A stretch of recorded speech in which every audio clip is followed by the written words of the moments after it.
Welcome back to Caius Schools and welcome to Caius. It's interview season coming up very soon and students always have lots of questions about interviews. So I've put together a list of real questions asked at an event last month, which I'm now going to go through as quick as I can and give you some hopefully useful answers. No one part of the application is more important than any other, and that should really help, I think, with managing your nerves for interview. It's not your kind of one final shot, your only shot to show us what you can do. It's just one part of the process. Okay, what are interview questions like? So we're going to be asking you to do the subject, most likely. So we're going to be asking you a question that will be possible for you to answer, but it's going to demand quite a lot of thought. It's going to ask you to use your GCSE knowledge, potentially your A-level knowledge, and think beyond that. Think maybe slightly outside of the box to get towards or even to an answer. And then we'll also be asking you questions about your interests. So why do you want to do the subject? What are you most interested in, maybe about the course? So those are the two main types of interview questions. Probably the hardest part, thinking out loud, I think, and being used to talking about your subject in a small group situation. You may not be at all used to that. You may not have had much of a chance to do it before, and so knowing that what you need to be doing is thinking out loud and explaining your thought process. Often students do find that really hard, and then I think managing nerves as well. Everyone's nervous, but the way to respond is still to sort of get something out there, to speak, rather than going into yourself. Interviews will be friendly, they'll be trying to get you out of yourself. They're not going to be scary. No one wants to be sat there with you sort of not being able to answer anything because you're too nervous. But I think that's something that students find difficulty with as well. Okay, really common question. Every single person who goes to interview, I think, gets nervous, and we expect that. The key thing from your end is to manage your nerves, get a good night's sleep, realise that this isn't the be-all and end-all of at all, but also of the whole admissions process. It's not all about what happens at interview. And then remember that interviewers are there and that they want to help you. They want to get the best out of you. Otherwise, there's no point in the process. They're not going to be looking at you, and if you're not speaking and you're really nervous, not going to offer a helping hand. Okay, so they'll be doing everything they can to make you feel comfortable and make you feel in a position where you can start to speak and offer something up. Perhaps the biggest thing to avoid is preparing and rote learning. So coming to us with a script, a pre-prepared script. You think you really want to get this speech across about why you want to study your subject. We're looking for academic potential. We're looking for how you think.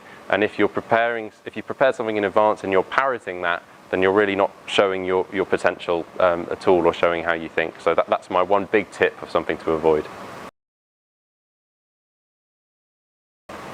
Okay, so what should you do if you're asked a question you don't know the answer to? That is going to happen all the time at interview.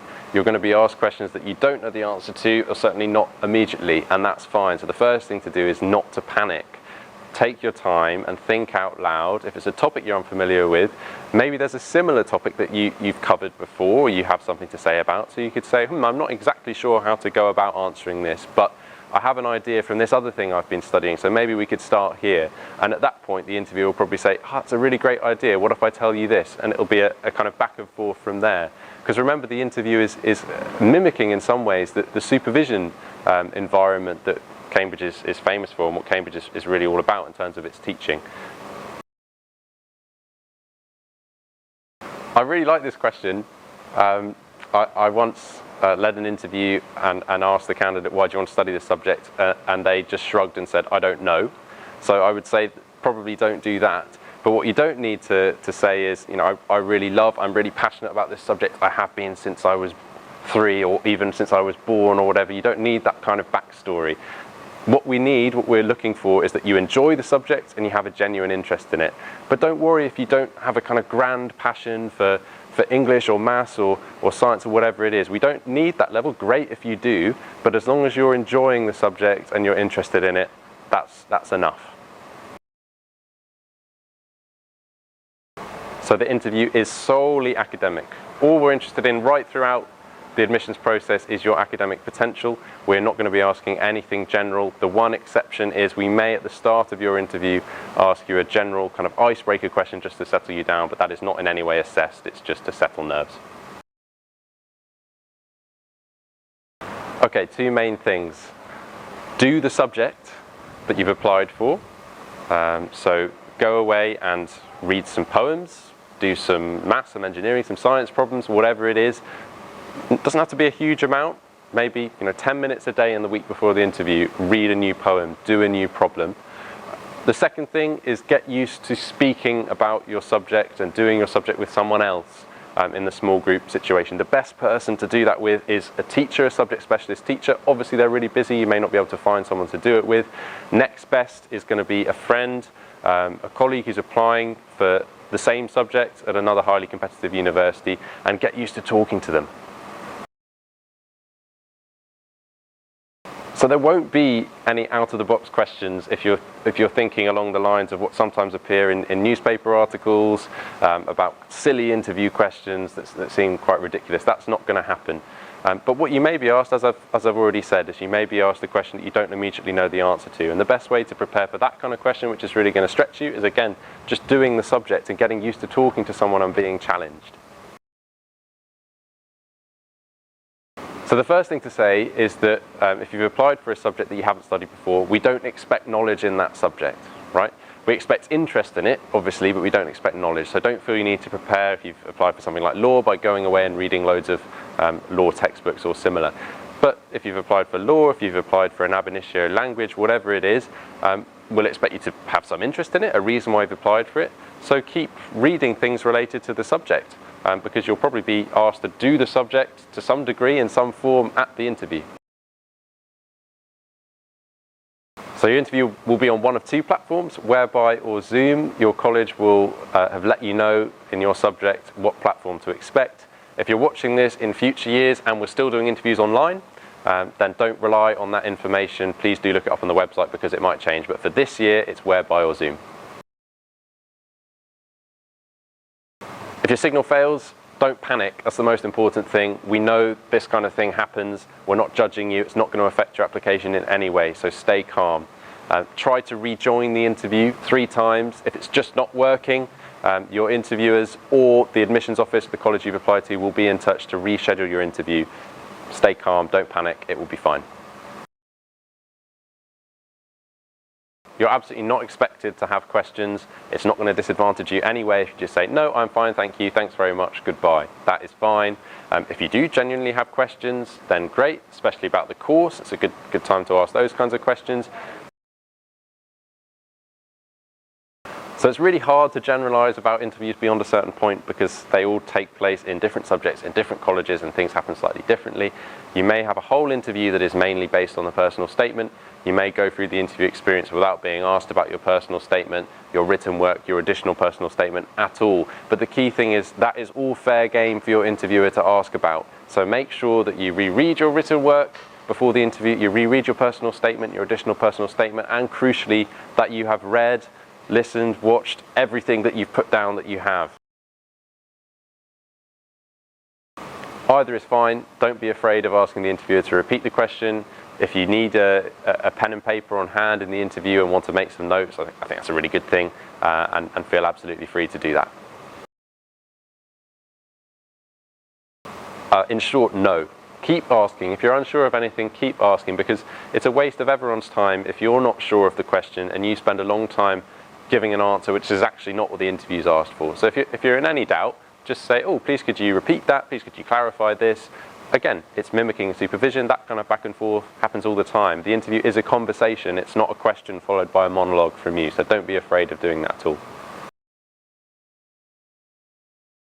Yes, absolutely. So I suppose this is a question about history or related humanities disciplines. That kind of critical question is probably exactly the kind of thing we'd like you to start asking if you're presented with a source. Who has written this? What's the context in which it was written? What are the motives for producing it, etc., etc.? Absolutely, do that. On the 25th of January, 2022. Okay, so the short answer is no, we don't make contextual offers, but that absolutely does not mean we don't take context into account. We do. Low progression is just one of them. Rates of socioeconomic deprivation or the characteristics of your area, whether you've been on free school meals, whether you've been in care, how often people from your school progress to places like Oxford and Cambridge and university in general, the general characteristics of your school, GCSE profile, etc., etc. We do take all of that into account, but ultimately we do have a bottom line, and that is, or those are our typical offers: A star, AA in the humanities, A star, A in the sciences, as I'm sure you know by now. It can. The conditional offer, what we state on our website, so as colleges and the university, it's important to note they're typical, not standard offers. So typically that's what applicants get, but occasionally you might get made a higher offer. Almost certainly won't get made a lower offer, as I've said, but you might get made a higher offer. That's actually a really difficult question. It's a conversation between people like me, the admissions tutors, and the directors of studies in the subject, and together we make our agreement. So there's no one kind of single person deciding on a whim.